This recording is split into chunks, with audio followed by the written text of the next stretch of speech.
as mobile as we once were. And I kind of miss that. And I miss my students. I'm on sabbatical this semester. So I really do miss my students. I miss that contact. I miss that engagement. So that's one reason.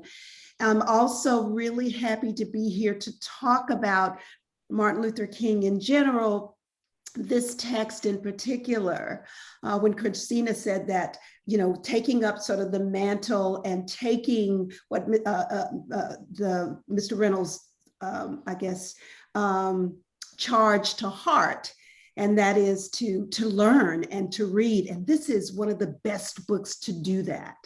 And I'll get to that in just a moment. A little bit about me. I'm a Southern girl. I'm an Alabama girl, actually, born and raised. I was originally, well, if you want to go way, way back, where I was born was Albertville, Alabama, Albertville, Boaz, Alabama, on Sand Mountain. I spent, the sort of the teenage years, the coming of age years in Gadsden, Alabama. And then I, took a circuitous route to Auburn University, where I got a degree in communication, and then also a master's degree in communication, and I also worked for the university as a minority recruiter for a while, as one of the assistant directors of admissions. And then I felt the tug and the call of going back to the classroom. I wanted to go back and pursue a PhD, and that's how I ended up at the University of Maryland.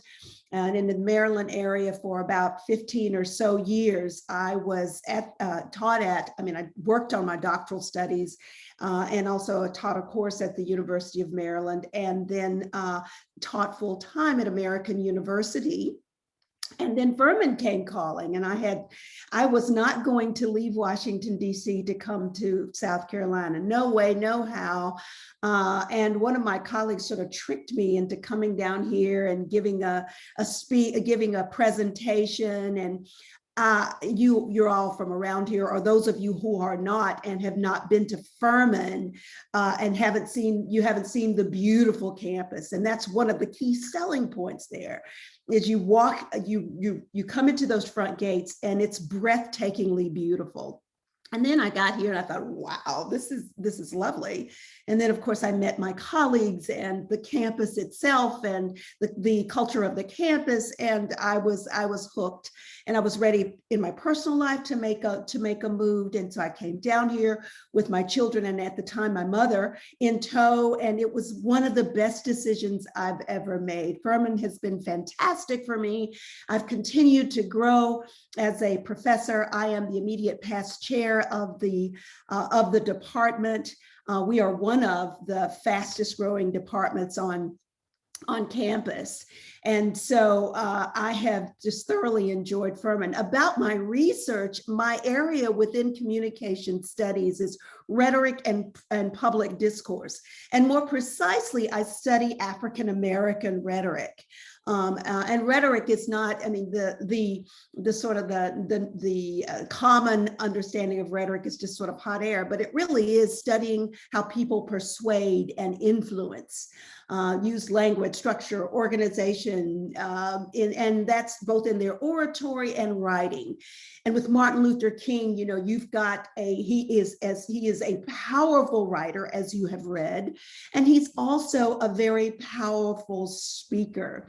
So he's been it's been wonderful studying him. I actually wrote my master's thesis on the I Have a Dream speech when I was at Auburn. So I was introduced to him fairly early. But that speech, in understanding that speech, I had to delve into the civil rights movement, beginning with the bus boycott. So I've always understood that movement and the context, when you're studying any kind of writings or any kind of speeches. Well, in order to understand what somebody's saying, you need to understand what's going on around it. What's the situation? What are they responding to? So I was familiar with it. And when I was at the University of Maryland, that became my area of doctoral research. And I was able to teach an upper level course in African American rhetoric. And then when I came to Furman, I continued and I continue to teach that course. I think the last time I taught it was last spring. And I'll teach it in the fall when I return. I selected this book, and Tiffany, not Tiffany, I'm sorry, Tiffany's my daughter. I'm sitting here looking at her. But Christina gave me she said, well, I'm going to let the choice be yours. And I gave her one suggestion, and then I thought, no, I want to give him something that I think is meaty and that's also short. It's short, it's compelling, and it gives you insight into the movement strategies, as well as into King's thinking and his writing. And that was really very important to me.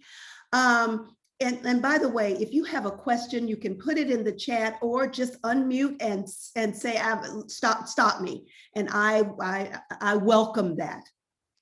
Because I would love to, I want this to be interactive and as well as engaging.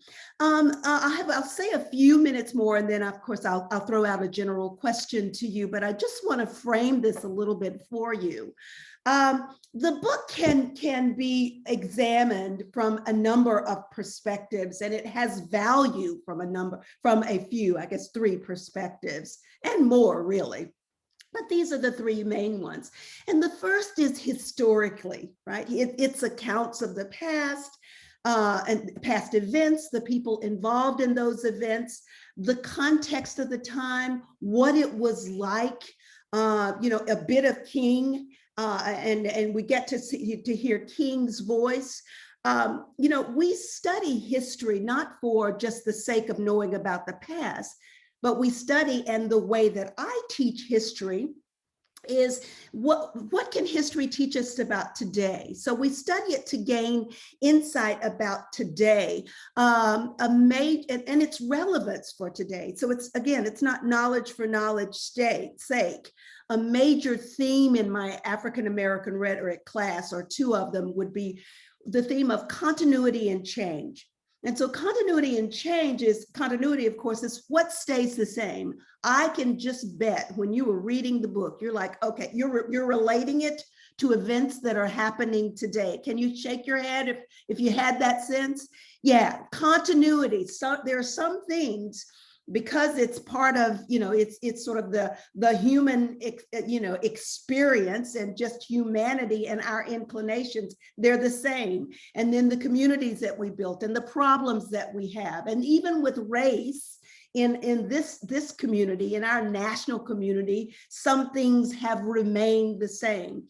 So continuity, but there are also things that have also changed. So we can't say things haven't changed. We compare, contrast, we try to identify what accommodated the change, right? And for my purposes, I'm interested in rhetoric and engagement and speaking and ideas and public conversations, and how they moved history, how they moved those events, how the March on Washington or the I Have a Dream speech, and how a book like this, entered into the mix as we were trying to debate, what are we going to do? What's the problem? What are we going to do about it? How are we going to do about it? And what folks are thinking, really. That's when you study rhetoric, that's what you're kind of concerned about. So continuity and change, and then the other themes that undergird the course is relevance and lessons, right? So how is what happened in the past relevant to us today, and what lessons can we learn? I'm always interested in knowledge and information that you can use. So how can you use this to make your life better, to make your community better? And sometimes it's just understanding stuff, right? Having a deeper, a richer understanding of what's going on. And so that you can, derive at a perspective as a person involved, as a member of the community. Audiences are egocentric, especially students, and they're always wanting to know, well, what's in it for me? And so I always try to, answer that question. The other perspective, the other way that we can look at this book is, of course, with what I study, and that's rhetorical. Right, looking at it, we said historical, so now a rhetorical perspective. And what does that mean? You're looking at it in an eye toward what were the goals of this message? What was he trying to do, right? It is called strategic messaging. Right? The idea is you're talking and you're speaking. It's like I teach my public speaking students is, well, you're up there, you want something from the audience, right? You may just want them to speak and think well of you. You may want them to give, to act, to move. You may want them to just not hate you or your organization, or, dislike or, you want something from them. You want them to perceive you as entertaining. So that's generally what when you're looking at rhetoric, it's messages that are designed to accomplish a goal with an audience. So you've got a purpose. What do you want? And then you've got the audience, and then who you're speaking to. Who is it really that this is written for? And so, and then your audience, and then you have your message. Right. So when you think about King's Why We Can't Wait as a rhetorical text, you are asking then why did he write this? Why do you think he wrote it? What was he trying to accomplish? Who was he really talking to? Because with text, you can say, well, he's published a book. He wanted everybody to read a book. Well, yes, for sure. But when you're writing something to persuade somebody, you have someone in mind. You have an aim, or you might be wanting to just engage certain ideas so that you can change the way people see you or see your organization. For examples, with the Why We Can't Wait, white moderates, some white liberals, but certainly white moderates at the time in 1963. It was a year, and King calls it in the book the Negro Revolution. Right, there was lots of upheaval. There was lots of marching in the streets. There was lots of nonviolent protest. So to many of the white moderates, people who perceive themselves as not rabid racist or rabid segregationist, they were like, well, why are the Negroes now marching? It seems like things were okay. We don't like the way the Klan treated them. We didn't like it when people were super, super ugly to the so-called Negroes. Forgive me, I'm using the vernacular of the day. You understand that, right? We didn't like that. We're good Christian, God-fearing people. So we didn't like that, but we also don't like all this marching stuff. We don't like, it just seems like there are people who are, you've heard the term, rebel rousers, outside agitators. They're just coming in here and they're stirring up trouble. So it just looked like chaos. You noticed in the book that King was trying to explain the undergird, the philosophy, the ideas, the planning, all of that to shape how they perceived the march and the movement. Again, he wasn't going to change the rabid segregationist, right? The people that were with him, he really didn't need to necessarily, he didn't need to change their mind. The liberals, the white liberals, he always wanted to garner their respect. And so articulating all of these ideas in such a powerful and cogent way garnered their respect. And also for some Blacks who read it, it was also sort of put into words what they were doing and why they were doing. So rhetorically, you can look at it rhetorically. And then you can also look at it philosophically, right? Sort of the fundamental ideas at the heart of his strategy and messages, right? And of course, you see it enacted in nonviolent resistance. And there is a body of thought and a body of ideas associated with this, right? Again, that's all part of rhetorically thinking about, look, this isn't just people going wild, right? This is not Negroes in the streets going wild. This is systematic, this is well planned. And if you go deeper, it's Christian in its orientation. Of course, it's nonviolent. And if you go deeper still, it's rooted and grounded in love, right? This agape love. It's not, and love in this sense of, again, it's not sentimentality, right? It is a generative force. It is a generative force of the universe, right? So we can look at, and you see a lot of this in the letter from Birmingham jail. And so those are sort of the three ways that you can, that you can look at it, you can study it, you can kind of, if we wanted to study it and understand it. But I just wanted to kind of give you that frame. And one more frame I want to give you is just the context, and you get a sense for that in the book. It's been about, let's see, 1955, 56 to 63, not quite 10 years, maybe 8 or so years. And they have been, since the Montgomery bus boycott, right? That was the beginning of the modern civil rights movement, the quote unquote Negro revolution, not just the civil rights movement, but the revolution that he was leading began. And that's when he first implemented nonviolent resistance, right? So that was the first time that he had done that. And so he had some wins. He had implemented it successfully in Montgomery, and he talks about that in the book. Albany, not so much, although there were things and lessons that they learned. And now he was going to, move on to Birmingham. He was now subject to criticism from, of course, the said moderates, right? The moderates, the so-called good people.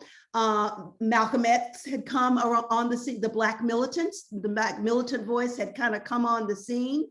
You had students who had sort of, become part of the movement. And at that point, they were still on board, but you're going to have sort of the splintering of the movement with SNCC when you get that student energy in there. And that student's energy and impatience and just seeing things slightly different than the people of King's generation. So that's kind of a framework, that's a context. I sort of flew through it. Any questions? You can unmute your... You guys, if you want to type your questions in there, you can. If you want to unmute, you can. I thought it was very interesting. There was a lot of discussion in there on nonviolence. And when we were listening to Reverend Reynolds speak, he talked a lot about today, like a lot of the issue is adrenaline, and I thought it was quite interesting that he brought it up. And I think the idea that there was so much forethought put into a lot of these movements and marches. There was a lot of forethought thinking going into all of these about there being a stress for nonviolence, and I just think that's so amazing that they were able to create a whole background on knowing that that's what they had to get across. One of the things I can hear. Hey, yes, MB. And yes, Dr. King, thank you for joining us. In 1963, I was a junior in high school in Demopolis, Alabama, a fellow Alabamian. I realize you're from the north, though, being up in Boaz. When I read the book, Dr. King, you were talking about why he wrote it. And it struck me that he was trying to keep the movement going, and he was trying to reinforce the notion of nonviolence, because we know, and I lived through it, there was violence. Right. There was violence on both sides. And to say that there wasn't any is a little bit Pollyanna, but Right, yeah. He did try to set the stage for a nonviolent continuation of the effort. And to me, I think that was the most important reason for writing this work. Yes, it was definitely well said. It was definitely a justification and explanation and an argument for implementing this. Now, it's interesting. We're talking about continuity and change and comparing and contrasting the sort of violence, nonviolence in just about every nonviolent march. There almost inevitably, there's going to be an element of violence. We've seen it in every march. When we see black, and the enemies of the people who are doing the marching and who aren't, who are on the opposite side, will then define them as a violent movement. Right. Absolutely. We saw that with Black Lives Matter, right? It was Yep. the overwhelming majority of the people marching were nonviolent. So if you want to talk about how do we define them, if we define them by the majority, we would say nonviolent. But there were those, and King addresses that in the book too, that there were those who, everybody was going to march with them. They would either, they would overview what they were doing and why they were doing at the meetings. Remember at the movement meetings that they would have at the Black churches, they would overview it there. They would do it at the Highlander School. They would do it in workshops, but not everyone who went out had attended. And so that, again, that was why he had to write that book as well. If you're going to define it, we are nonviolent, he would say. We are nonviolent. That is our philosophy. But inevitably, like we see in all marches, there are people who are going to be nonviolent, peacefully protesting as is their constitutional right. But then there will people who are take advantage, and they will riot and they will loot. And it's really interesting if you think about the political economy of the media, the political economy of news, almost by definition, and some news organizations are more willful than others, but almost by definition, they're going to skew toward the sensational, right? The march itself may be sensational, even more sensationalist, people going crazy and rioting. And so they're going to get that.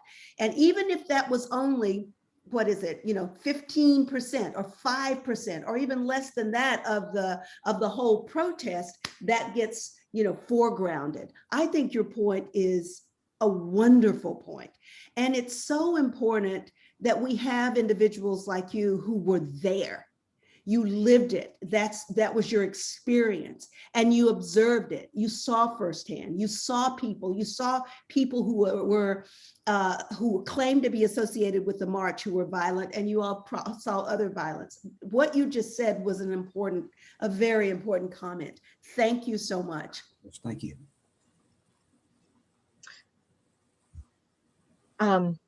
It was never defined for me until Martin Luther King Day, when we were listening, that to get, and maybe you could even help with some of this, is that Dr. King was 26 when he got pushed into a lot of this stuff. He was 16. He didn't have social media. He didn't have the luxuries that we have today of the cars that we drive, and the houses that we, the quality of life that we have today compared to back then. And he accomplished so much for us. It was just kind of, there was a contrast in the video, and I was like, wow, yeah, you forget, like, my kids today are quite privileged compared to how it was growing up, especially in Alabama, and especially in some of these towns that had the small little towns, that they weren't cities. They weren't, I know Birmingham was the big town and the big area at the time, but just so much different than it is today. Because sometimes I think some of us in the younger generation that read these books and do this, we, like you were saying, Dr. King, the context of like what was going on 8 years before this, what was going on, putting yourself in that time frame.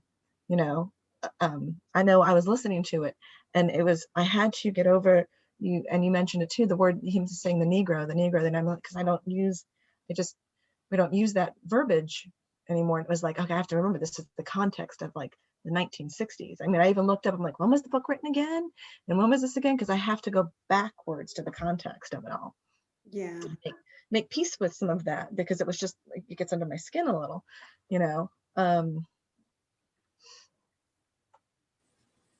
I was looking at some of the questions. Yeah, I was just going to say, Judith said, if he had lived, we may not have this 10% owning all of the wealth, basically, and the tremendous injustices that still need addressing.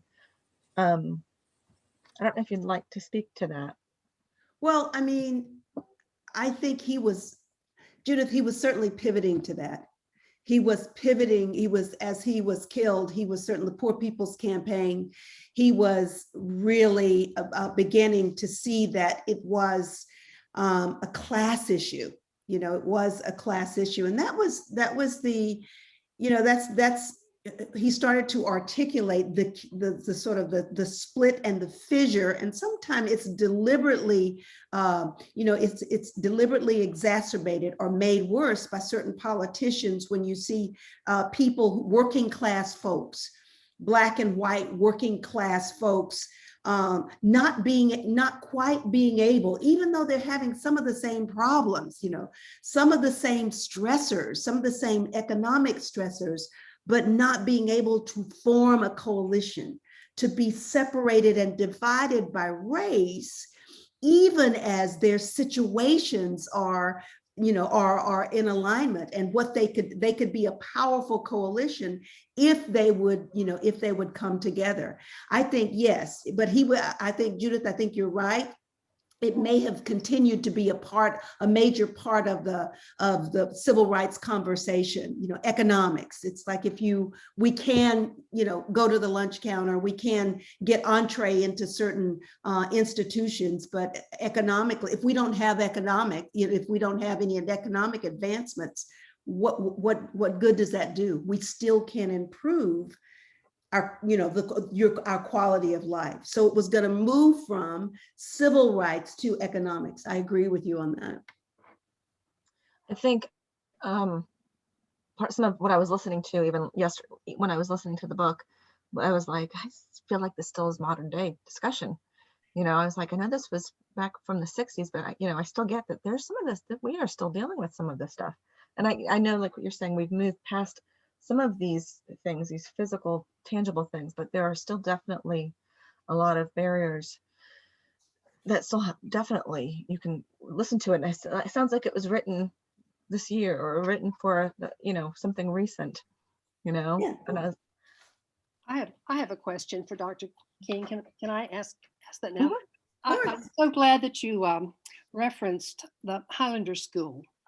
That's something that I am interested in, because Septima Clark is a hero of mine, and her work at Highlander, and Dr. King going to Highlander, Rosa Parks going to Highlander, an experiment of getting different races and groups together to practice and learn what, how to the conversations that are needed. And I'm thinking of, I'm embarrassed to say I did not know about James Lawson until John Lewis's memorial service, and there he was speaking. And then to read more recently about his preparation of the students in Nashville, and their work to get this into so they did not react to all the abuse. And I wonder if there's anything. Things seem so much more complicated now because of media and our educational system and all kinds of things. But is there something comparable that's available to young people and the greater public?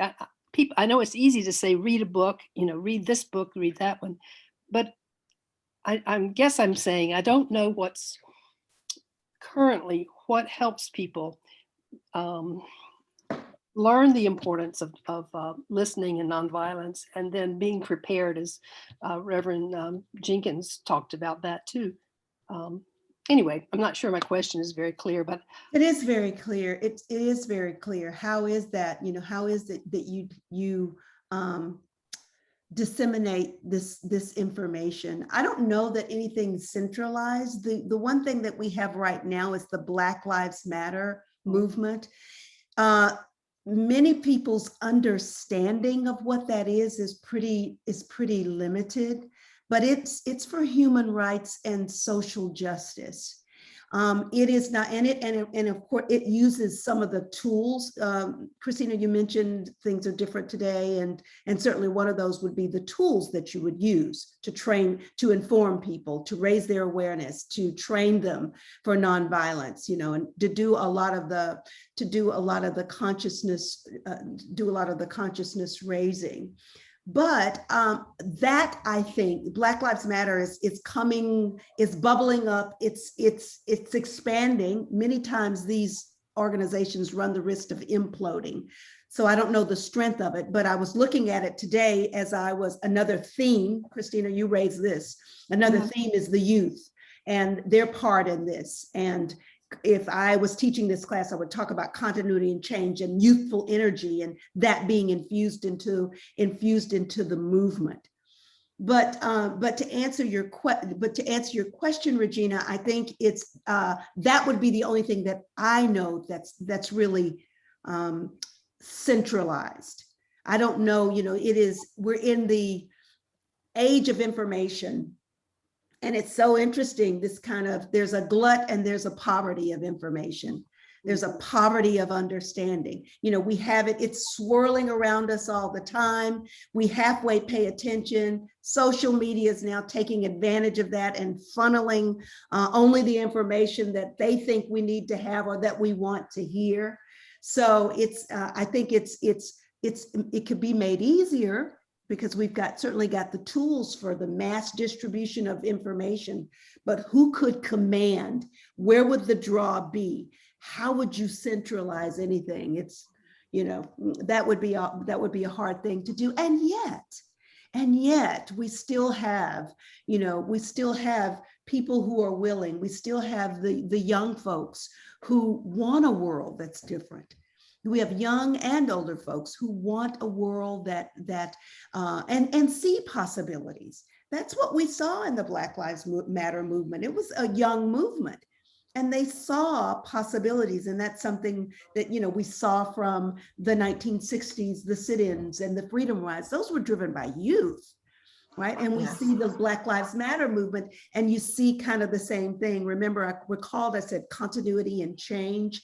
I mean, that would be something that I would point out, and we would discuss, Regina, just what you just raised.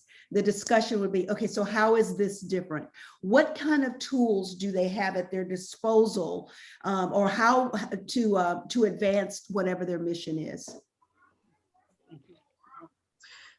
Judith asked a question in here as well. She asked, what do you think of the Poor People's Campaign? Is that with Reverend William Barber? Is that the one that you're talking about? I just bought the book, he has a really mini book about it. I am impressed with him.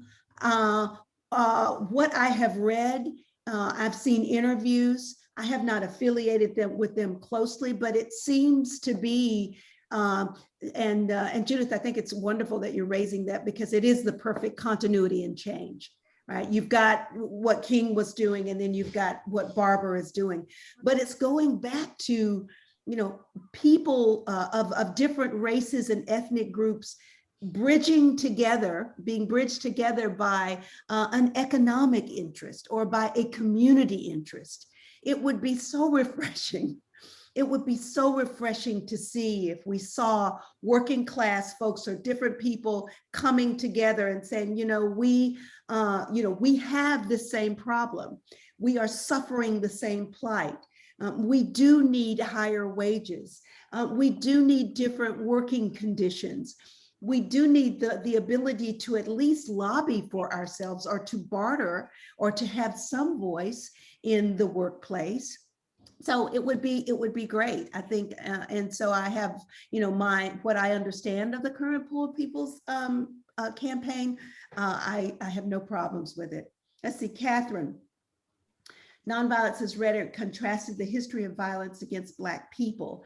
That history was deeply rhetorical in everyday speech, in law, relationship, and actions that degraded Black people. So King's nonviolence was a language, a refutation, a weapon that challenged how society at large interacted with Black people. Had he promoted violence, he would have fallen into the trap of violence with which Black people were treated. Nonviolence was the formidable foe to violence. That's beautiful. That is absolutely beautiful. Thank you, Dr. Brewster. Yes, it was wonderful. I would love to take credit for that, but that's yes, that was, she said Dr. Brewster gave her permission to share the following with the group. That was very good, because that was one of the things I did read in the book was Dr. King said we cannot fall to what they think of us. We have to, like it was saying here, nonviolence was the formidable foe to violence. Yeah, it was, and it was strategically that gave them the moral high ground. Was that right. a passage in the book? The rhetoric? No. She just, all right. That gave them the moral high ground. And if you want to go back to, what I said originally about the philosophy, and the orientation and the standpoint that people have.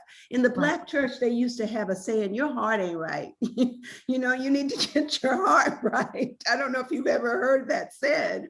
I know I've heard it said. You need to get your heart right.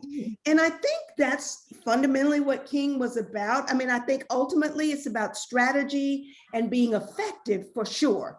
There was this practical reason, but again, at its very base, it was rooted and grounded in love. And there were these practical reasons for, doing it. One major reason was if you were violent, that gave everyone license to just shoot you, quite frankly, because we have seen, there is a disparity, it's with a lot of the myths about African Americans, there is a sense that there's a fear, right? And so you can, for some people, when you see a mass movement or mass marching, or, there is always the sense that there's going to be violence, or there's going to be fear. And that gives the people who have these perceptions, kind of fight or flight, the idea that I can now attack you based on what I think you might do, I can now attack you. So there was that practical consideration that, look, if we go there and we start, being violent and fighting, that gives the powers that be license to just, to hurt us. So there were all kinds of reasons for nonviolence. You have philosophical reasons, practical reasons, strategic reasons. Yep, very much so. We have, I'm just going to try to keep the conversation to about an hour. I know we were going to also meet again next week. I mean, all of you are welcome to come back and meet again next week just to continue more of the conversation. Some of us are not all the way through the book, myself included. I've been trying and trying. So I'd like to finish the entire book and do some more research online about it as well. We have time for probably another question or two. If anybody would like to share something that struck them, maybe. Let me unmute you. Hold on. I think I have to ask to unmute. There we go. Whoop! Wait, no, I'm too fast. Okay. Okay, did it work? Okay, so hi, I teach high school seniors at St. Joseph's, AP Gov. I taught Imani Grace. I don't know if you Hi.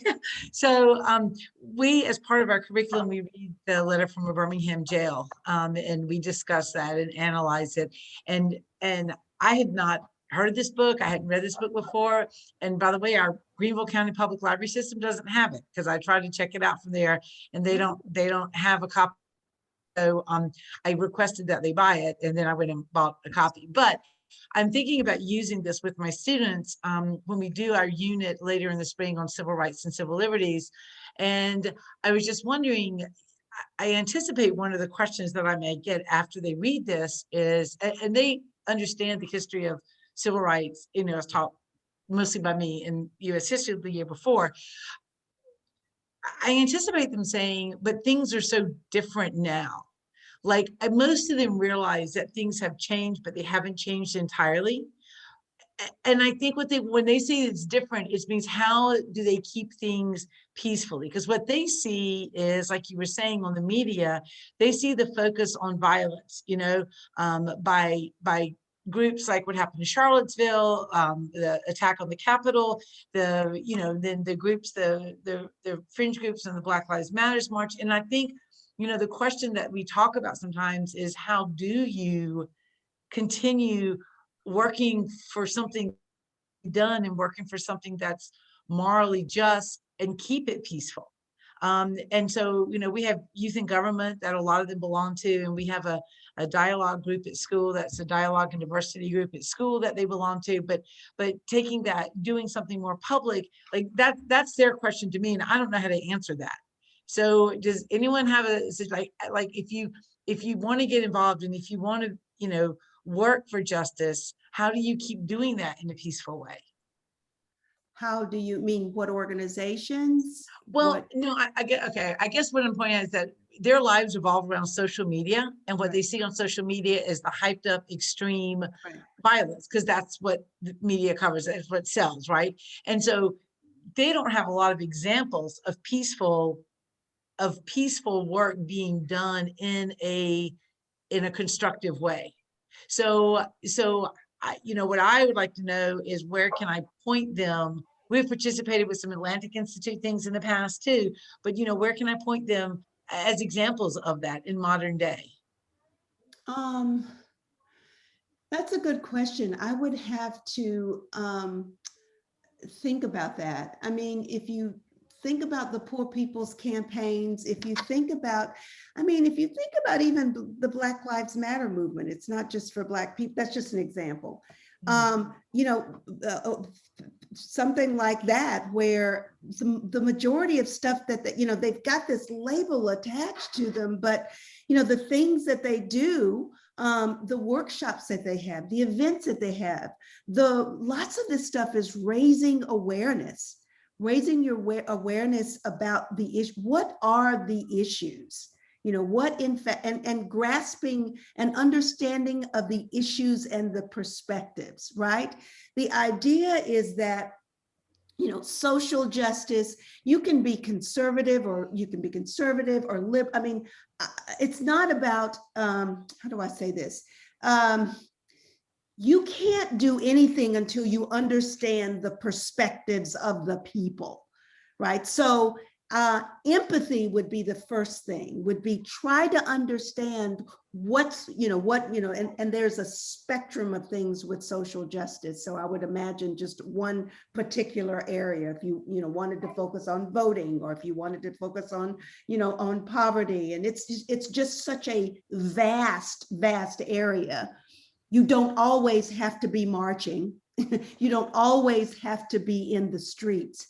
But the first thing that you'll need to do is abreast yourself of the issue. Talk about, one conversation would be, let's talk about social justice. That's sometimes that can be a fraught term. It's kind of like, well, what does that mean? What does that even mean? And what are the different perspectives of social justice? And then you go from that broader issue. I mean, this is what I would do it. And that broader label, and what a sense for what people really mean, and why it may or may not be controversial to certain groups is, well, what does this entail? What are those issues? And then from those issues, it's like, oh, there are different groups working on those issues. Oh, well, then let me identify, an issue and a group, and let me research that group and see, and then have someone come into that group and talk about what they do, how they have gone from maybe the classroom to now really working on an issue that matters to them. That would be super good. I mean, I guess that's the way that I would do it, to make it less, sort of overwhelming. It's kind of like, well, let's get an understanding of what we have here. I know it's frustrating because we see it happening and swirling around us. We want to do something.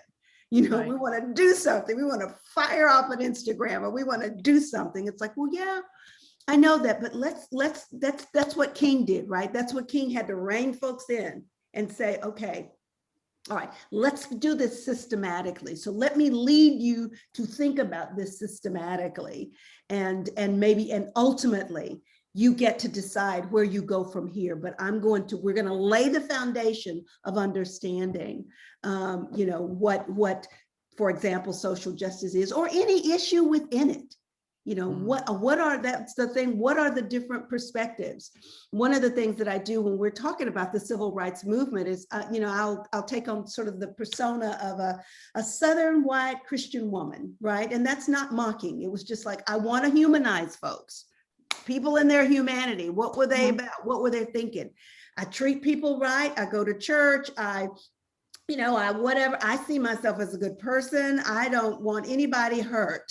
But all of this civil rights stuff, it's just making me just clutch my pearls, right? It's just making me nervous. And I don't know, you know, what to do. My life is upended.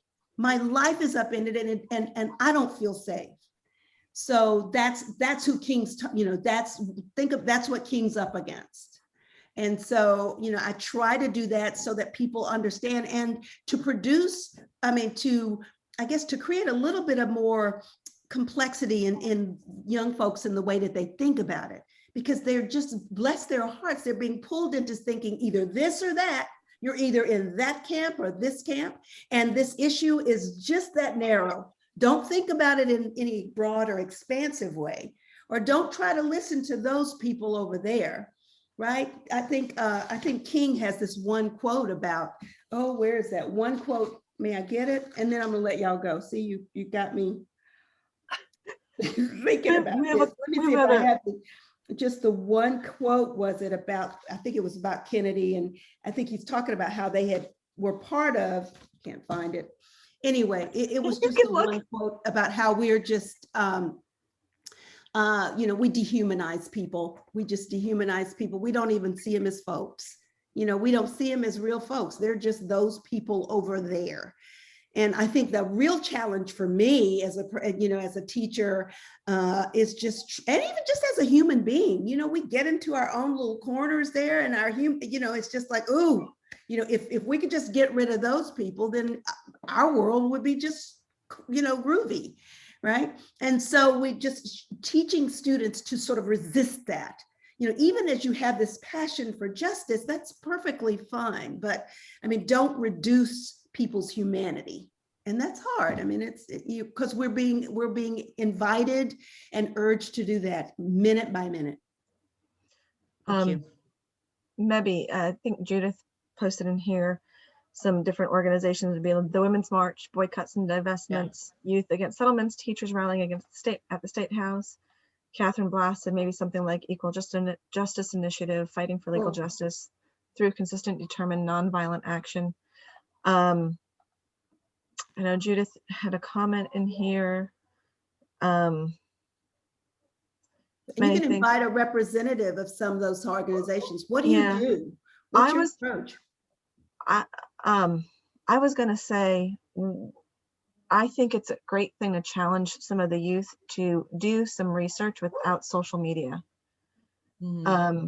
We've done a lot of conversations and dialogue on here on social media, and we've had a lot of speakers, and we have it recorded in our YouTube channel of Dr. Linville from Clemson, sharing all of the research that they did on Russia and all of the bots and all of the different things that were in social media designed to stir people up and divide people in this past few years.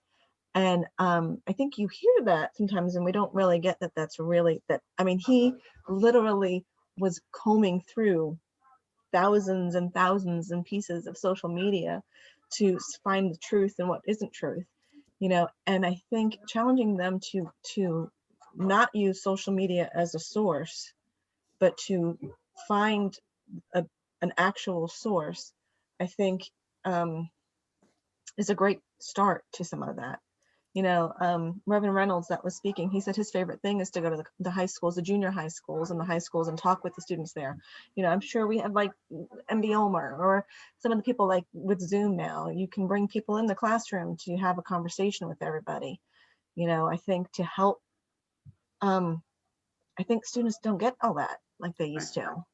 I think they get whatever's in, and I know I was reading some of the reviews of the book, and a lot of people said like this really fills in all of the gaps of what they're not taught in school. You know, that this book really helped, like that they should teach this book in school. So I think the fact that you're going to use it is wonderful. You know, and the fact that the library doesn't have it is really sad. Geez, but I guess that shows where there's still work to do. Sometimes we come across issues and I go, well, see, that means there's still work for us to do. There's still dialogue for us to do, you know. Well, nonviolence is fairly young. And what King did was to introduce humanity in the relationships of people who are striving to seek equality. And you couldn't get that humanity in the history of the United States that's always been violent against Black individuals. For example, one of the things that we do when we study literature is to identify our literature of the wars that we have. In England, they identified their literatures by their monarchies, the Victorian period, Edwardian period. We don't do that. We identify ours by our wars. So we are a country used to violence. King comes along and introduces nonviolence. That is a baby experience. It was met with violence, and that was to be expected. What we're seeing now is a little growth of that nonviolence, and it's continuing to instill humanity within people. And it's only when they begin to see other individuals as human beings and treat them as such. And King was not, that wasn't happening during King's time, even though they made some advances, that wasn't happening. It's occurring now, but it's still a struggle. That's why you see some of this violence occurring when people get out and Black Lives Matter, put themselves on the line, and then violence comes in there, and then everybody starts to say that these individuals are acting violently. Well, here's the case. The Black body has always been defined and written upon. And that definition has always had certain kinds of things that everybody would do. It was either too sexual, it was either too violent, too comical, it was dumb, whatever the case may be. But it met with a culture, a society that could look upon it and project all of their woes. When you come into nonviolence, you defy how you've been defined in society. All of us have a social identity. It has nothing to do with how we think about ourselves and everything to do with how a culture allows you to be seen and thought about and hence treated. Because if I can give you a name and that name degrades you, it justifies how I treat you. And then you see some cases where we redefine. So I think students today, they don't have definitions. They don't even have, like generations, they don't even have words that they create for their generation. They eventually become obsolete, like right on when I was in the 70s, or cool. They don't have words. And the ones that they do, this is what they have. They'll say something that's good. Oh, that person killed it. He murdered it. Or it's sick. Yes. Sick means really good. Listen to their terms. They don't have. So this humanity is still happening. It's still happening. It's going to be a slow process, but it's still happening. Absolutely. Absolutely. Well said. Thank you all for sharing. I don't want us to go over. I know a couple of people have had to go ahead already and leave. If you scroll up, you can see some of the comments, and the were look forward to next time. They were grateful for the opportunity. We have a couple of different comments in here. I do want to read Kayla's, because she was representing South Carolina Interfaith Power and Light, that she had to leave, but she thoroughly enjoyed this conversation, as well as the beautiful insight by Dr. King and the expansive questions by all of you in the audience. I'd like to thank the Atlantic Institute for putting together a safe space for growth and learning, and hope to meet with you all again in the future. Thank you all, and good night. I know we could keep talking and talking, but we do also still want to get together next week. and have some more continued conversation. I think that gives us all some time to read, think about the questions. We probably all can figure out what we need to do to help Mebby with our students in this next week as well. Anything else we come up with. And I'd love to just see you all here again. So I thank you. Thank you very much, Dr. King. Thank you. I enjoyed it. Thank you so much. I can't wait to get further down into the book and finish what Yeah. finish my reading. I said, I know this is wonderful. And it's making me realize I need to even read more, that I have not read enough. I'm having my kids also listen into it all as I'm listening to it. So with that said, I'd like to just go ahead and let everybody know we will see you. We'll see you next week. Hopefully we'll see you all here. Bye. Thank you. Thank you so much, Dr. King. Absolutely. you. Thank you so much. Tell Amani I said hi. I will. I will.